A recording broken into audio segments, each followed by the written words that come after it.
Hey guys, it's your girl Aisha, aka geekxxchic, and I'm back with another review, to The Flash. This is for the episode of King Shark versus Gorilla Grodd. It was an interesting episode, more so just because of the fight. These are two huge villains and characters inside of the DC Flash verse, and so having the two of them on screen together and have that fight was very fun to see.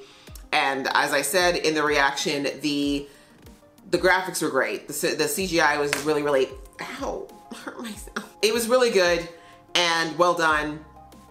And I think that they had a really good balance of, because when you do things like that, you got to be careful. Obviously, it takes a lot of time and effort to make a scene like that look good and not look overly produced or too heavily edited. And I think that the editors and the animators did a really good job of putting just enough action in there to make it interesting, but not too much that we would start to see the flaws after a while. You know, they didn't Michael Bay it. You know what I'm saying? Really well done. Very believable, I think, as far as, you know, seeing the advantage that both of them would have. I mean, King Shark having that raw physical power, but then you got Grodd, who has a bit of power, but also super intelligence. So I like that we saw them fight accordingly, right? We saw that King Shark, as I said, he's very strong, but he's not necessarily a genius. He's not necessarily a tactical fighter. Whereas you've got Grodd, who does have some super strength, but he used his brain, right? He plotted, he waited for King Shark to come to a certain place and then ambushed him and then thought about putting him upside down because he knew that it would disorient him based on his animal nature. Like, that was really well done and very smart and believable with the two people that were in that fight, or two characters, I should say, because Grodd is not a person. But anyway, really well done. I enjoyed that. I think they definitely knocked that out of the park. Interesting as well that Grodd would think of grabbing this crown and figuring out to try to use it to control Central City. I think it's kind of interesting though that he would choose to do that, considering the whole Gorilla City thing. So that was the whole situation there. There wasn't much to discuss with that because they weren't really beefing, really. Like, Grodd only cared about King Shark because King Shark had something he needed. That was it. On to the meta-human cure ethical debate situation. Yeah, the fact that they kept bringing up the fact that Caitlin and Cisco, that this cure would only ever be administered when it was done with the permission of the person taking it. I said it the first time that Cisco brought up this ludicrous idea. It's not the way it's going to happen. You saw the leader of Argus there already being like, oh, so this could be something to be used on any meta. Interesting. Like, you know that now that Argus knows about this, they're absolutely going to keep their eyes on this. And of course, as soon as they figure out some way to synthesize it or replicate it, they're going to use it, and they're not going to ask permission.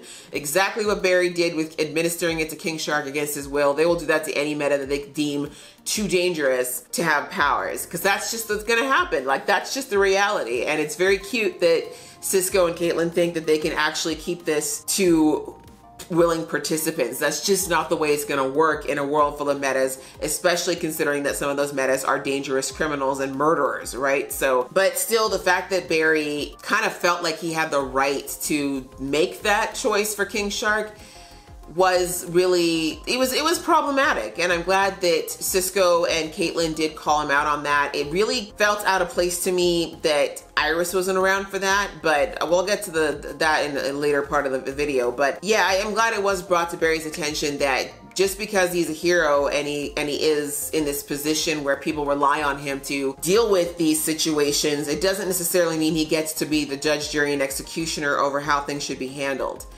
That's the whole idea behind why police officers and law enforcement don't like the idea of vigilantes, because they're like, there's a justice system in place for a reason. It shouldn't be up to one person to decide what's right or wrong or how things should be dealt with, because there's always factors you don't fully understand.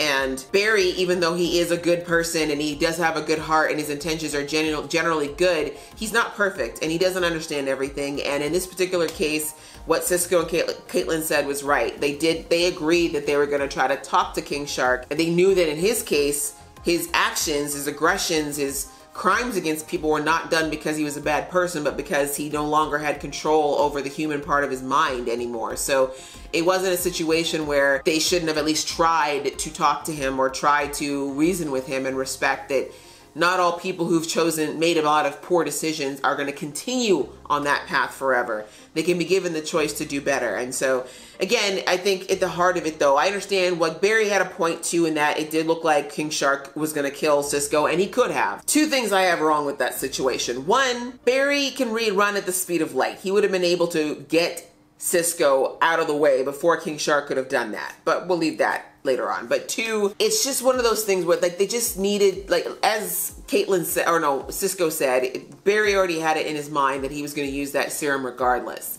And I think, again, he's just so over this whole thing with Cicada that he's just desperate to get this over and done with. The whole moral issue is still there, even though, like I said, Barry had a point in that Cisco was in imminent danger. But the point is, Barry has to understand that as a hero, he's got to remember that he doesn't have this all-powerful decision-making. Like, he's not a god. He doesn't get to be the decider of who deserves to, you know, to be dealt with in one way or another per se. His job, if anything, is just to help bring people to justice. I think it was good. Like the messaging behind it was good, and I think it was dealt with in an interesting way. I honestly don't have a lot to say about the whole King Shark with his girlfriend thing. I feel like that was an unnecessary addition to this episode, to be perfectly honest. I don't know. I felt like it was just a way to make Sherlock have something to do once again. I don't know. It just felt very weirdly shoehorned into this episode for me. I don't know. I mean, it wasn't awful or anything. It just felt to me like we could have used those moments for something far more interesting or more pertinent to our overall storyline this season. So other than that, we did have Iris's storyline. Joe's back! I'm so excited. It's so nice to see Jesse L. Martin's face on my screen again. I missed him so much. I didn't even realize how much I missed him until I saw him on that screen. Yes, Joe's back, and of course they had to make up some stories to excuse his absence. I'm just glad that he's feeling better and that he's back on the show. And we had Iris, who's dealing with the repercussions of what happened in the last episode, knowing that she died and knowing that Cicada knows where she lives and works. And it's just scary, which is understandable. And I kind of like this for Iris, not in the sense of, because I know some people are probably going to be like, well, what happened to the badass that threw herself off a building? Why is she worried now? It's quite a soul-shaking experience to know that someone killed you in another timeline. Like, even though Iris doesn't remember it, remember, Cisco was not okay for a long time after he remembered what Thawne did to him, right? So just imagine for Iris, like she said, she's really starting to think. And the reason I like this is because it shows that Iris is growing and maturing as a person. You know, being a mom has probably affected her in this way as well. But the point is, as you get older, that's just a natural progression of things, and that you start to think a little bit more about the future and how things affect you and could affect you. And, you know, Iris of probably 5 years ago would have been like, you know, fine after something like this happened, right? She would have been like a little bit, okay, that was scary, and then right back in it. But as you get older in life, you start to recognize more and more that things are very valuable and things are very precious, and just how fragile life can be. And Iris has a lot of things to care about, you know? I mean, she always has, but I think it's become much more apparent to her, like, you know, I got a husband now, I've got a child, I've got a future I'm looking forward to having. Like, I'm not really ready to have some guy, this strong, crazy metahuman, come in and potentially take that all away from me in a moment. And maybe my rash actions by breaking into Cicada's house, I didn't think about the ripple effects, but now I'm starting to realize that this is why I should have maybe held back a little bit and thought about what I was going to do first. And that's a very, very important thing for Iris to think of, and anyone, not just Iris, any of them in there, that your actions do have repercussions. And in her case, she was very, very fortunate, but things with Cicada at his house could have gone sideways very easily. And again, now that he knows who she is, he's seen her face, she gave him her name, everything. Like, these days, as soon as you say something, people can look you up and find out everything about your life, right? So it was a very realistic response for Iris to have, and as I said, I like it. It's because it's a very natural character progression for her to have to think about these things and worry about it, and maybe think a little bit more carefully about how to proceed going forward in the future.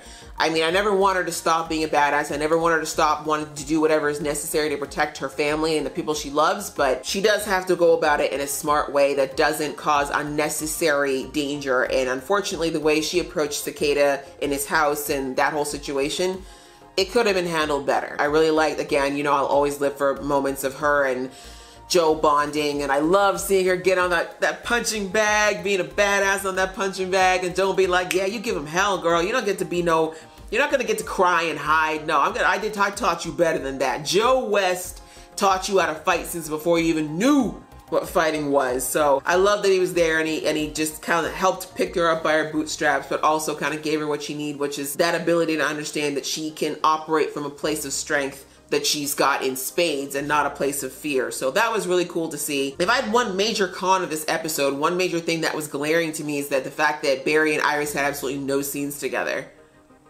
What? There's been an overall lack of West Allen like cuteness and bonding this season in general, which is very problematic to me. I don't understand. It's like the show has forgotten that West Allen are newlyweds. Like they've literally only been married showtime for like maybe barely a year. And a good chunk of that, Barry was in prison. So if you actually want me to believe that these two would not still be so in honeymoon mode, so like wanting to be with each other, especially considering the fact that Barry had disappeared before all this happened. Like, you know what I mean? Like, if the show is really thinking about what has led them to this point, the idea that these two would not have more moments together and be more affectionate and coupley just to me does not add up whatsoever. And this season in particular, like last season it was a lot better, but this season it's just like, since Nora arrived, they barely, it's like they're just in parent mode and there's no West Allen. And as I've said so many times in so many past reviews, we already know, it's been established that Iris West is the reason that Barry does everything. She is the foundation of what makes Barry the Flash,